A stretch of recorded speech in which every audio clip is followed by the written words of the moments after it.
এই যে দেখতে পাচ্ছেন এটিএন বাংলা থেকে ফোন দিচ্ছে, দেখেন কি বল, দেখেন কেন আমার প্রতি নিশ্চয়ই। ভাই আসসালামু আলাইকুম। ভাই ভাই 10 মিনিট টাইম আছে, জি আপনাদের আর কিছু করা লাগবে না ভাই, যেটা আমাদের কাছে লিঙ্ক আছে আমরা ওইভাবে করতেছি, প্রতিবেদন দিলাম আমরা ভাই। আচ্ছা ভাই, আমি চেষ্টা করতেছি ভাই, যে এখন আসলে আমার অ্যাকাউন্টে টাকা নাই, তো এখন বিকাশ আছে মাত্র 1200 টাকা, বুঝছেন। এখন যে আমি তো বললাম আপনাকে আমাকে যেভাবে পাগল করা হচ্ছে, মনে হতেছে আমার কাছে কোটি কোটি টাকা, বুঝছেন। আমি চেষ্টা করতেছি আপনার জন্য, আমি অনলাইন পাঠানোর জন্য, একটু দেখেন না, একটু সময় দেন না ভাই 10 মিনিট টাইম আছে ভাই। ভাই। আমি তো আসলে আমি আমার বাইকে বলছি, হ্যাঁ আমি আমার বাইকে বলছি, তো দেখতেছে, হ্যাঁ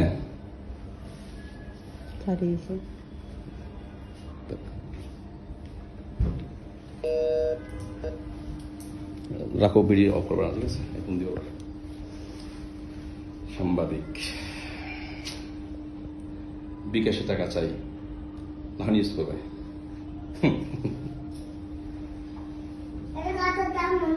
বাবা চুপ, দাঁড়াও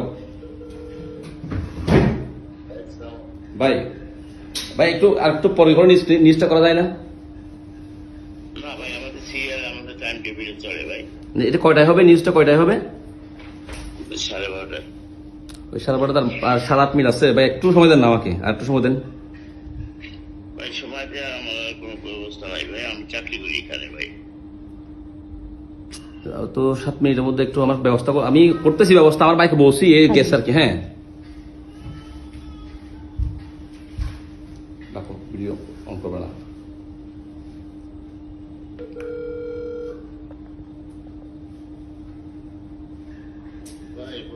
ভাই একটু আধা ঘন্টা সময় দেন না আমাকে, আধা ঘন্টা। তাহলে ভাই করাইতে হবে 1টার খবরে ভাই। আচ্ছা 1:30 খবর দেন, 1:30 খবর দেন। আচ্ছা আচ্ছা আমি আপনাদের ব্যবস্থা করতেছি ভাই। আচ্ছা। আসসালামু আলাইকুম। সাংবাদিক যে দেখেন, আপনাদেরকে একটু দেখাই। এই যে উনি প্রথম আমাকে ফোন দিলেন, যে এটিএন বাংলা থেকে ফোন দিয়ে প্রথমে কল দিল, আবার 7 মিনিট কথা বললো, বলতেছে আপনার বিরুদ্ধে আমরা তদন্ত করছি, তদন্ত করে দেখলাম যে আপনার কিছু নাই, আপনার একটা বক্তব্য দেন, আপনার বক্তব্যটা আমরা পেশ করবো, ওখানে নিয়ে আসবো, না হয় আপনার বিরুদ্ধে নিউজ যাবে। এভাবে করে করে অনেক ব্ল্যাকমেল করার চেষ্টা করতেছে।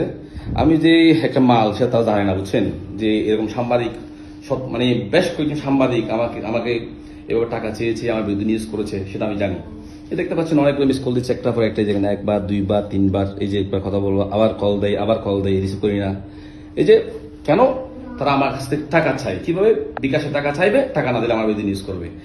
এই যে প্রথম আলো কেন নিউজ করেছে আমার বিরুদ্ধে, তারা কোনো অনুসন্ধান না করে কেন আমাকে একজন মাদক ব্যবসায়ী সাজানোর চেষ্টা করলো, কেন আমার ডুপ্লেক্স বাড়ি বলে তারা আমাকে ভাইরাল করার চেষ্টা করলো, আমার কেন আবাসিক হোটেল আছে বলে আমাকে ভাইরাল করার চেষ্টা করলো, আপনাদেরকে জাস্ট একটু দেখিয়ে দিলাম। উনি আমাকে প্রথমেই বললেন যে উনি চিফ এডিটর ঢাকা থেকে ফোন করছেন এটিএন বাংলা। তো আমি আপনাদেরকে জাস্ট ভিডিওটা এই জন্য আপনাদেরকে দেখাচ্ছি, আমরা কিভাবে হেনস্থার শিকার, ছোট্ট একটা নিউজ নিয়ে আমাদের কিভাবে তারা ব্ল্যাকমেল করার চেষ্টা করে, আজকে আপনাদের সামনে একটু নিয়ে আসছি। এটা হচ্ছে যে উনি আসলে কোন ধরনের সাংবাদিক আমি জানি না, ওনার পরিচয়টা আমাকে দিয়েছেন, আমি রেকর্ড করেছি, আর এই যে নাম্বারটা তো আপনাকে দিয়ে দিলাম। যদি উনি আসলে কোন সাংবাদিক হয়ে থাকেন তাহলে তো ভালো। আপনারা তার আমি সরাসরি ওপেন করলাম, কেন উনি আমার কাছে টাকা চাইবে, কেন উনি আমার কাছ থেকে টাকা চাইবে বিকাশে, সেজন্য আমি আপনাদের কাছে ফেসবুকে নিয়ে আসলাম।